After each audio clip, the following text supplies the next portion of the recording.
easy, everyone. So in this tutorial, we're going to be focusing on the raw house sound. I'm going to be taking influence from labels like Dungeon Meat and Slapfunk. So I am going to build a loop, and we're going to go over that loop as a track breakdown. But first, we're going to look at some reference tracks. I'm going to show you some sample packs that I'm going to use to build this loop.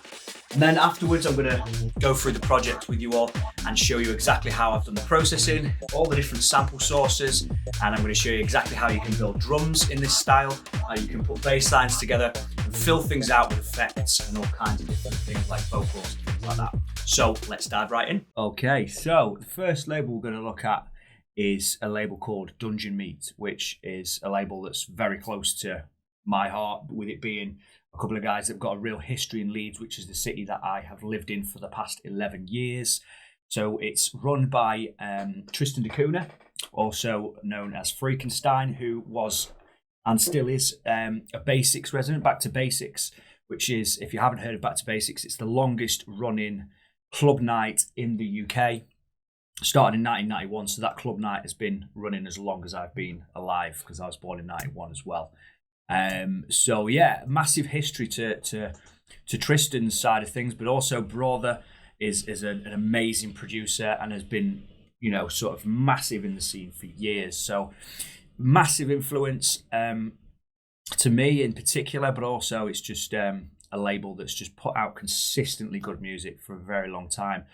And yeah, there's a few releases, the more recent releases from Azad and Scott Diaz. And this is a name we're going to look at because I've managed to source some sample packs that have been created by Scott Diaz. And then also this forthcoming one from Dennis Quinn. What I quite often like to do actually is I like to search on Juno for the forthcoming stuff, and you can actually listen to stuff like months before it comes out. So it's a really good idea to get a feel for what's going on sound-wise and what different labels are bringing out. And you can also pre-order things as well so that you get them first. So it's a really good technique to find new music for sure. But enough of that, let's have a listen to the actual tunes. So we're going to start with this Azad one. Azad is actually doing a breakdown on Studio Orbit very soon of this track, Dub Analyzer. So that'll be available for you to watch. It may be available depending on when you're watching this video. But yeah, beginning of 2024, we're going to be looking at getting a breakdown of that. So that's really exciting. So there's a tune in here that I've played a lot.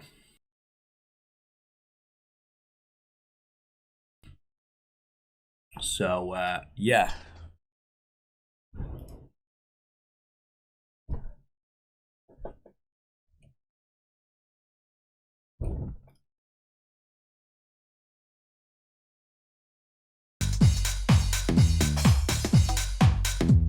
You can, what we're going to listen to first is just the groove and the drums and things like that. So let's go in.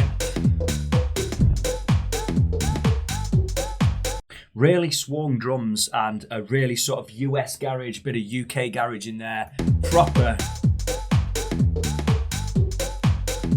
No big pads. It's really tough and it's focused on the groove. Really heavy, low end in these tracks are absolutely massive. Big breakdowns. Lots of little vocal stabs.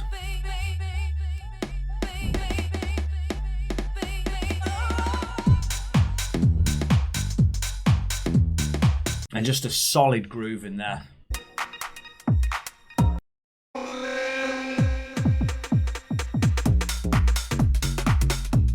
So fat bass line, swung garagey drums, really dubby sort of stripped back arrangements, but with big moments that are just going to blow up a dance floor. But really we want that fat low end. So there's that EP's Wicked. This is also Class from Scott Diaz. But you can hear there's a real particular sound to this. It's a classic US jacking groove with a UK flavour as well. So good. And then this one from Dennis Quinn. Also Class. Listen to how fat that kick in the low end is.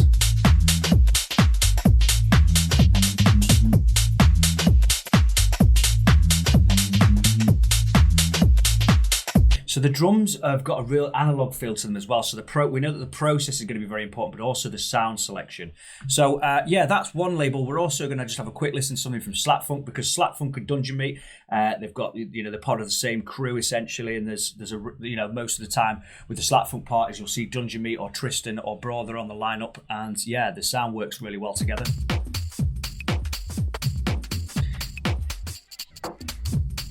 Again, that really stripped back, tough, dubby house sort of US garage vibe in there again. And then, yeah, just to give a bit of context to what I'm talking about with Bret, this is a club in Amsterdam, and this is, I believe, Slapfunk.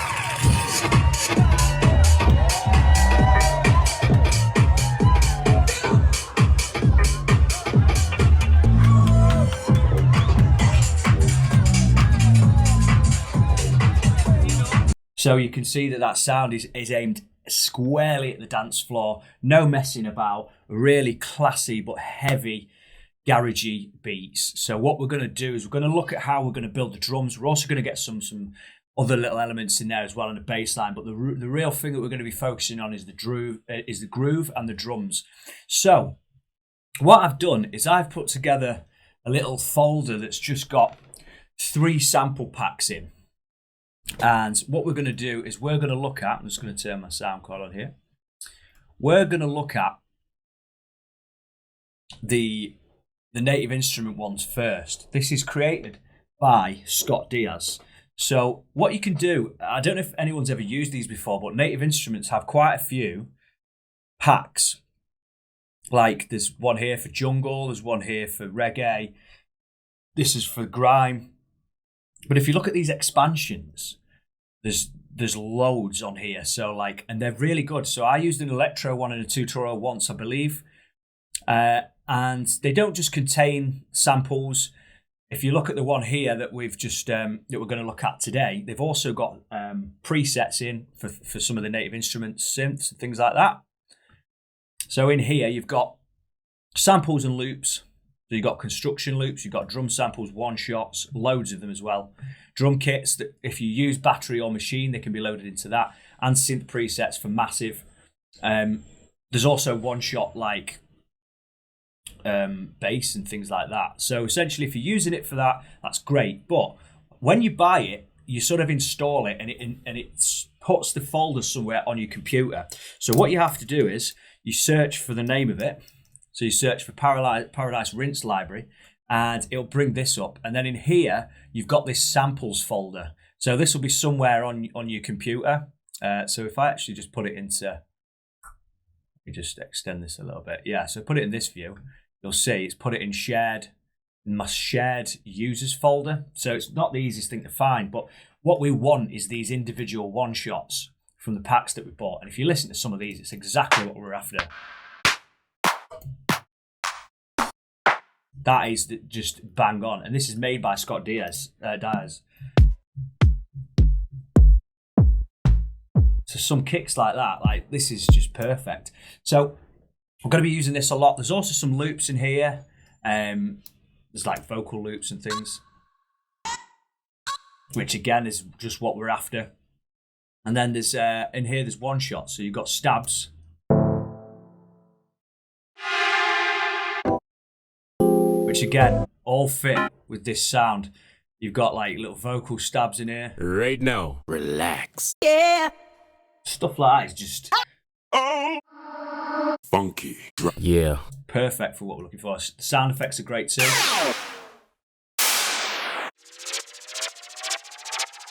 Chords, the lot. And there's hundreds of samples in here. So what we're going to do is we're going to use some of these, but rather than just building it straight from that sample pack, we are going to experiment with a few others. So another one I found on Sample Market is this Raw House sample pack, which is really good. It's got some nice bass loops in there, but also we've got the one shots that we're looking for that fit in with that vibe as well. So they'll all be great. A little one shot. Get it. Hey. Boom, boom, boom. So we're going to have a flick through these, and then also this Underground Sounds House for Heads as well. That's got a proper Dungeon Meat feel to it. really subby, not too much mid-range content going on, which is what we want. We want all the action to be in the bottom end. So I have built this loop, which is in the style of Dungeon Meat Slapfunk, that sort of Bret vibe. And what we're going to do is we're going to listen to it in full, and then I'm going to talk you through how I put it together. We're going to look at the processing, the arrangement, the different layers of bassline that I've used, mixture of samples and then played in bass, and all the different little textures and sound effects that fill out this sound. So we're obviously going for that US UK garage vibe. Really tough, really stripped back, and very dance floor heavy. So let's have a listen to what I've come up with.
Okay, so you can tell that a lot of the action's going on in the low end. So if we just solo the bass and the kick here.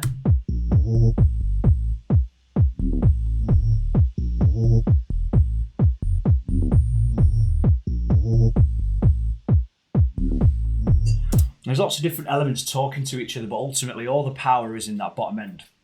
So what we'll do is, as always with the track breakdown, is I will just take you through each layer one by one. So we'll start with the kick.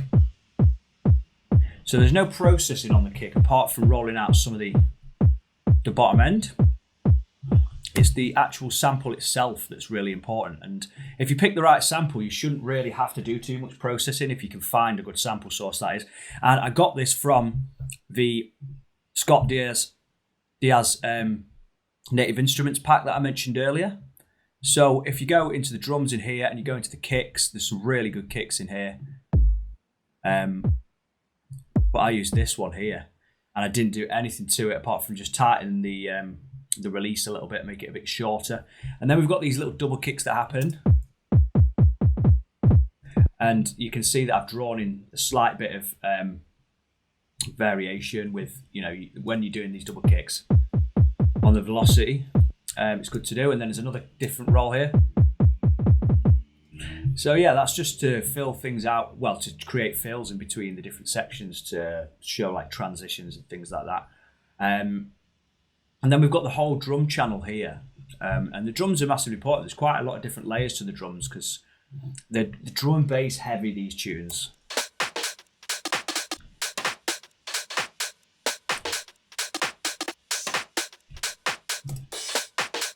And then here we've got the open hi-hat in here and also some extra little perks.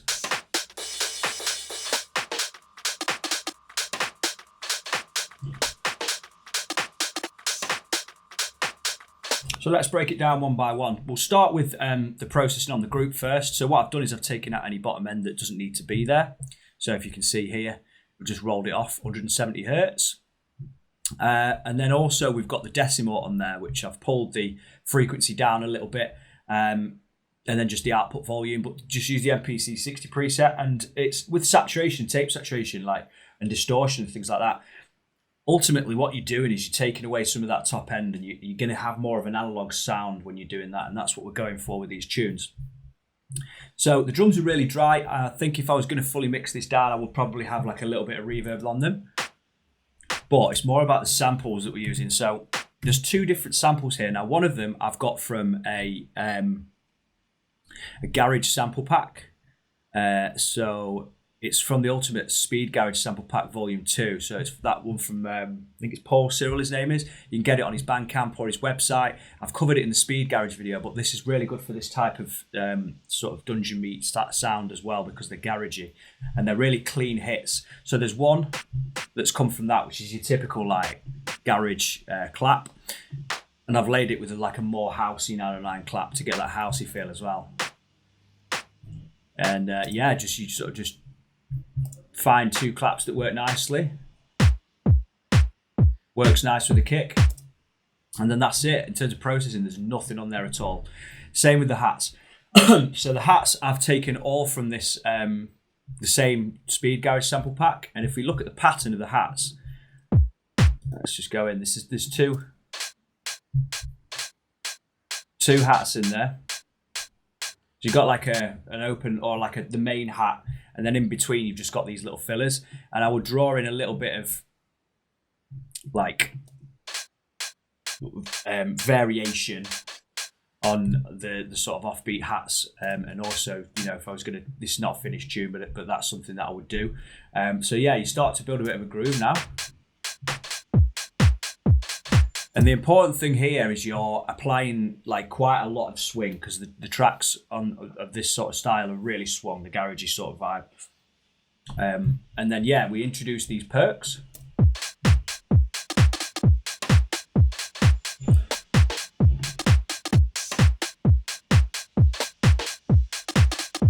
Again, these have come from the Speed Garage sample pack that I mentioned before as well, the Paul Cyril one. I've just got these little hits in there really, so.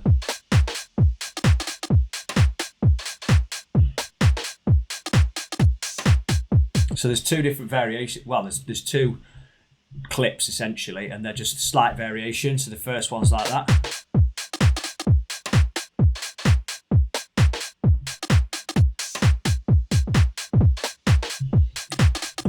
But yeah, really simple stuff. You're just programming in little things and making sure they all swing and finding a groove that works.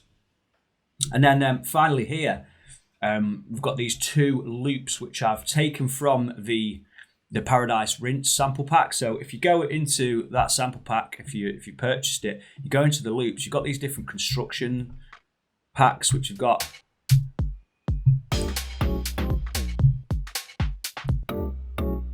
like all of the different like tunes, if you like, and all the different layers to them. So I've just got this open hat which I've taken from one of those, just when the drop comes in, just for a bit more thickness and a bit more energy. And then I've also taken this this top loop, which is also, well, this has come from a different sample pack actually. This has come from the House for Heads sample pack. So in here, you've got these really nice top loops, which I haven't used it as like the main loop, because if you took it out, the drums would still be nice and fat. But with it underneath, really low in the mix, it adds some thickness. It is really subtle, but if I pulled it up, it's just to add a little bit more thickness to the drums really. And that's it. Then we've just got this crash which we have at different points, like here. You can find crashes in any packs really. And then, oh, these are the two perk layers as well. Now with this, I took this one from the Paradise Rinse Scott Diaz one. It's like a percussion loop. If I pull the whole percussion loop out, it sounds like this. Sorry. That's nice, but I didn't want that. I just wanted like the little start of it. So like this second little bit to fill things out. And you could even like go as far as like side chaining that. So if you go and get like a sidechain compressor, stick it on there, take a signal from the kick like this. It's nice to do this with certain elements, so.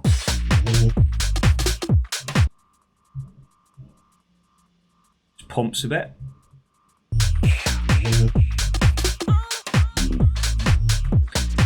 Just to fill things out, because if you look at the arrangement, obviously we've got like the vocals and things happening here and these chords, but they have to come out just to give like it a bit of a rest really.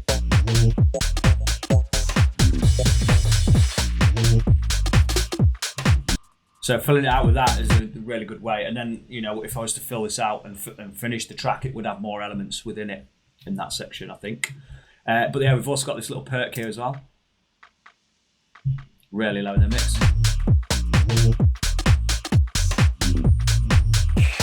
It's just sort of little details, really. So yeah, just chopping up little loops like that are a really good place to fill things out.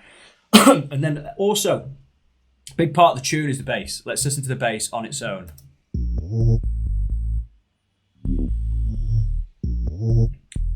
Remember the kick?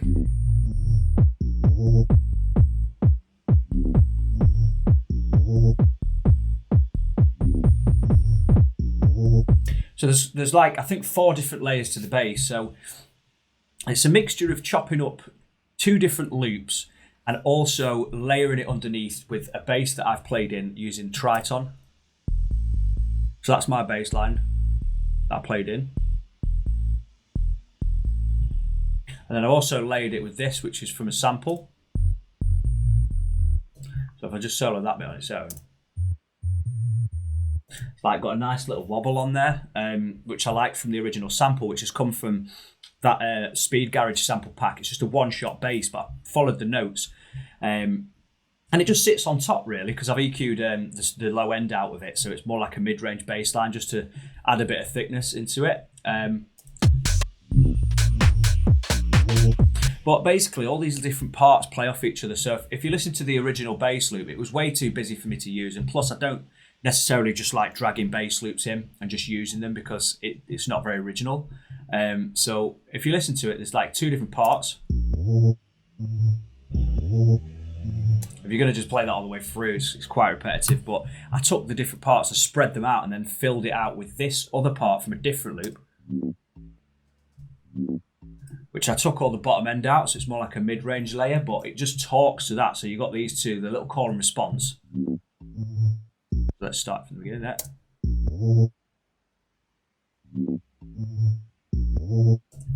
And it makes more sense when the drums and everything are in, so it sounds like this.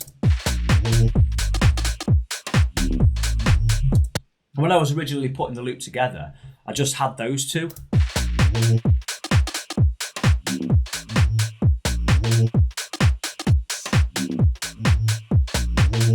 Which is nice, and that's how I started things going. But what that has done is it's left me with some gaps, which means I've got a lot to play with, actually. So I just played this in.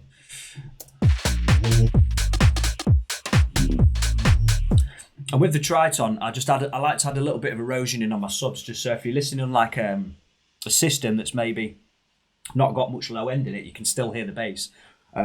So yeah, it's worth doing, just adding the erosion on there. I've also done it on the other parts, well, that main part there, just to bring it out in the mix a little bit. So with the Triton, I used one of the presets actually, which, I mean, I love this for subs and just bass line. I love it for all sorts, but for bass especially, it's wicked.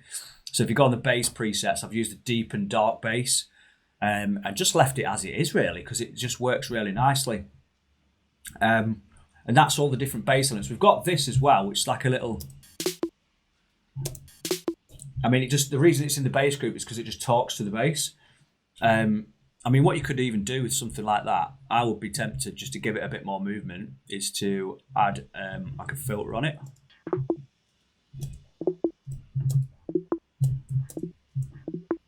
Like that.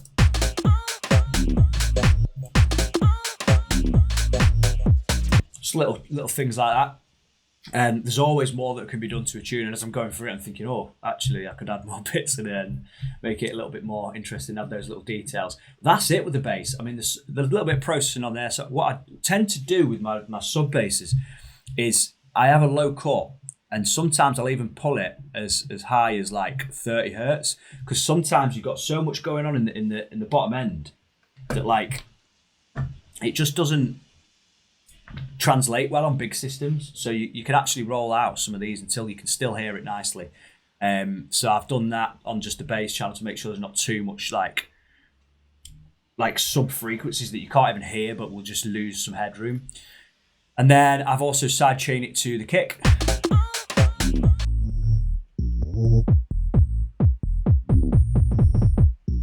Yeah, so there we go. Sidechaining it to the kicks work quite nicely. And then the rest of the tune, if I just solo all these parts, with this style, what you want to be doing is you don't want too many melodic elements. You want to keep it raw and tough. And if you're throwing in things like pads and like really melodic chords, it's not really going to work too well. So little one-shot stab vocals, little effects that are going to sort of talk to each other in the mix. They're the sorts of things that I would recommend doing rather than putting more melodic elements in there. So we've got things like this.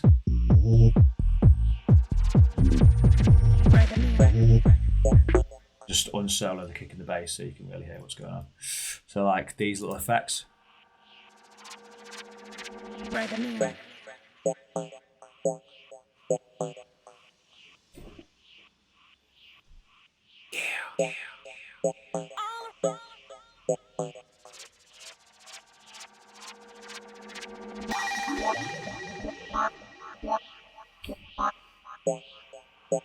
And they're all talking to each other.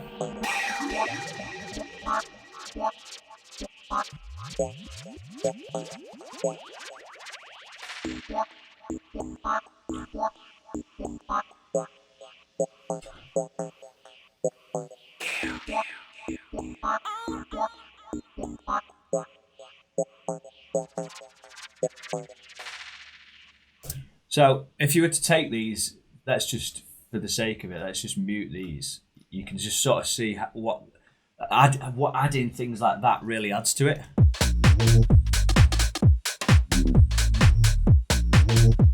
Especially in the breakdown.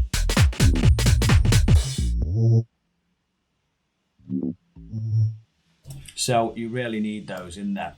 So let's just break down each of the elements that we've got.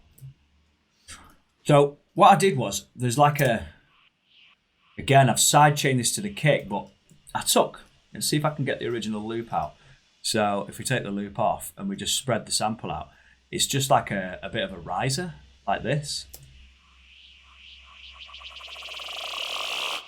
What I did was pulled it right to the beginning like that, set the loop there, turn the loop on, and then when you drag it out, you get just this.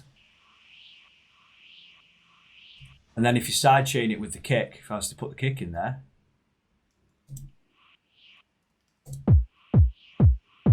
it pumps with the kick. And that just runs all the way through the track. So if I just show you in the beginning.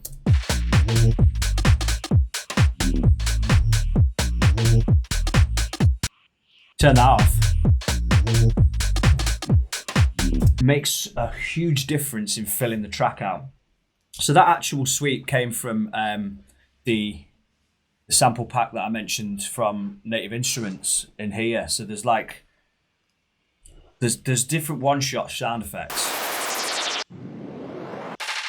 and it's just one of these. But some of these sounds are wicked for this sort of raw house vibe. So we've got that running all the way through. Then we've got these sound effects which come from the same sample pack, and this one as well. And that's used as well, but it's more extended out more. And then finally what I did was I did the same thing by looping it to build more tension.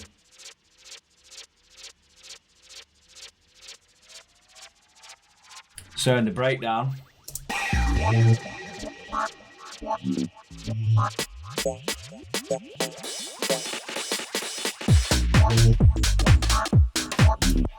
so those little things like looping it, and you can just reuse the things that you got there.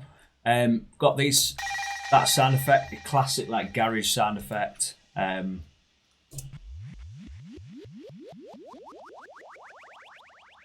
what I've done with these sound effects is I've put Ableton's delay on it. I've used like the 4 setting and just pulled down the dry wet here. I can't get enough of Ableton's just delay, simple as, but it just, and on the vocals as well, did exactly the same. So the same setting, and just like, just that tail that you get from it, and this one as well. And this one. You listen to a lot of like the early tech house stuff, and that's basically like the same sort of delay, like J Tripwire, like all the wiggle stuff, like It's just a simple delay, but it's so effective. Finally, we've got this last sound effect. Yeah, so just filling things out with that, really. And then the last part to go through are these chords here. So we've got these little stabs. So they've come from the Native Instruments pack.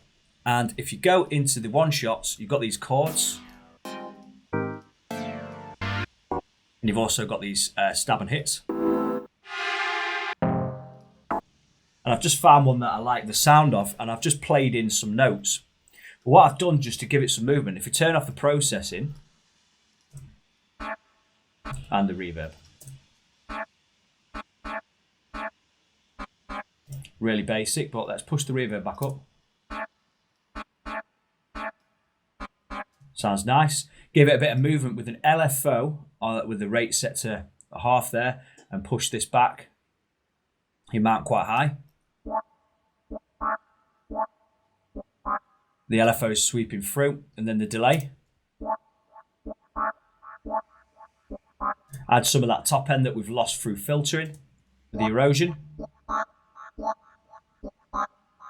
And we've got ourselves a nice little chord there. And then I always talk about call and response, but it doesn't matter what style you're making, that's really what we're looking for. So I've got these gaps with the bass lines here.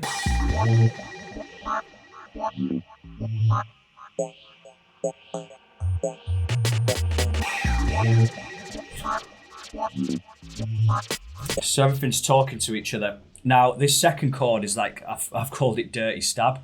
Again, it's another chord that I've took. It's called Dirty Funk, that's why I've called it that. But if I just go in here and turn this on. That's wicked, that. It's come from this pack. It's that.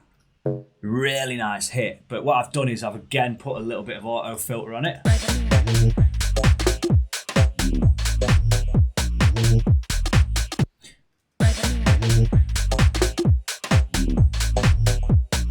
Bit of reverb on it, bit of erosion, and the delay is again as well, and it's playing the same notes. And then finally, when it drops, we've got another chord which has come from this folder in the same pack, and I've just nudged the notes along slightly, so you can see that they just sort of are playing off each other like this.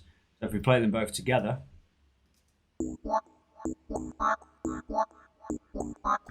so when it drops, we get that new element in there.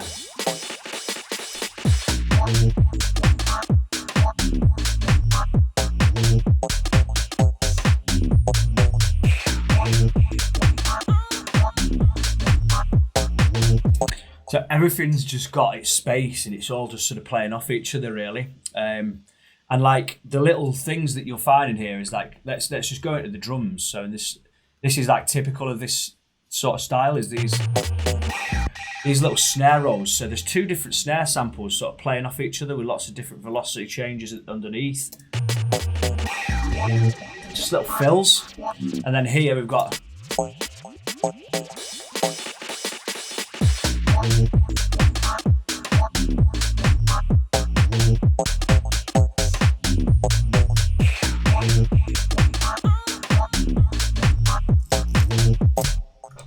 so yeah, I mean it's really simple stuff if you can get the groove right. So and the sound choices right. So I think if you wanted to make stuff like this, here's 3 sample packs that you'll be able to get hold of, along with these Ultimate Speed Garage packs, which have also got some really good effects sounds in. And this one especially has got loads of like chopped. Loads of like chopped samples in, which might work, but you don't want to go too garagey with it. You want to keep it classy, and you want to keep it housey and think about the classic house vibe. So yeah, there's those 2 sample packs for Paul Cyril. I used them in the last video as well. But these raw ones that I found, like that one in particular from Native Instruments, is wicked. You've got like vinyl crack where you can sit underneath stuff. There's all these loops in here. You've got these individual drums.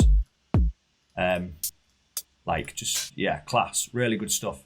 The snares as well. So I hope that's been useful. If you've got any questions on this particular style or any of the things that I've covered in this video, or you want to know where to find the sample packs, I can link you to where you can buy them. But yeah, hope it's been useful and a nice one for watching, guys.